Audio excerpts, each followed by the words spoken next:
تاریخ میں آتا ہے کہ عمر بن عبدالعزیز نے اپنے قاصد کو کسی مقصد کے لیے شاہ روم کے پاس بھیجا۔ قاصد جب اپنا پیغام پہنچا کے وہاں سے نکلنے لگا تو اس نے محل سے نکلتے ہوئے کلام اللہ کی آواز سنی کہ کوئی شخص قرآن کریم کی تلاوت کر رہا ہے۔ بڑا چونکا، آواز کے تعاقب میں آگے بڑھا تو اس نے دیکھا کہ کوئی شخص چکی پیس رہا ہے اور ایک نابینا شخص ہے جو کہ قرآن کریم کی تلاوت کر رہا ہے۔ بڑا حیران ہوا، سلام کیا، لیکن اس شخص نے جواب نہیں دیا۔ تھوڑا اور قریب ہو کر سلام کیا تو بڑا حیران ہو کر اس نابینا شخص نے پوچھا کہ شاہ روم کے دربار میں سلام؟ تو اس پر قاصد نے کہا کہ شاہ روم کے محل میں قرآن کریم کی تلاوت، پہلے تم یہ بتاؤ کہ تم کون ہو؟ تو اس شخص نے کہا کہ میں مسلمان ہوں اور اس بادشاہ نے مجھ پر ظلم کیا کہ میں اسلام چھوڑ دوں۔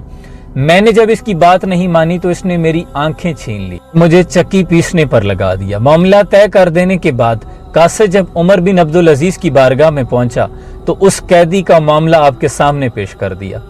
عمر بن عبدالعزیز نے خاموشی اختیار نہیں کی، آپ نے کاغذ اور قلم لیا اور لکھنا شروع کیا کہ اے شاہ روم، مجھے پتا چلا ہے کہ تیرے پاس ایک مسلمان قیدی ہے اور تم نے اس پر ظلم روا رکھا ہے۔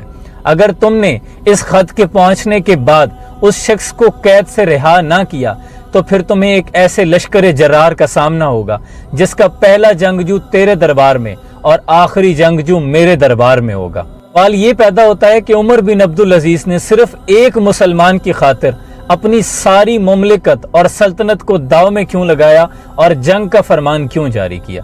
کیونکہ آپ جانتے تھے کہ حضور اکرم صلی اللہ علیہ وآلہ وسلم فرما گئے ہیں کہ ساری مسلمان امت ایک جسم کی مانند ہے۔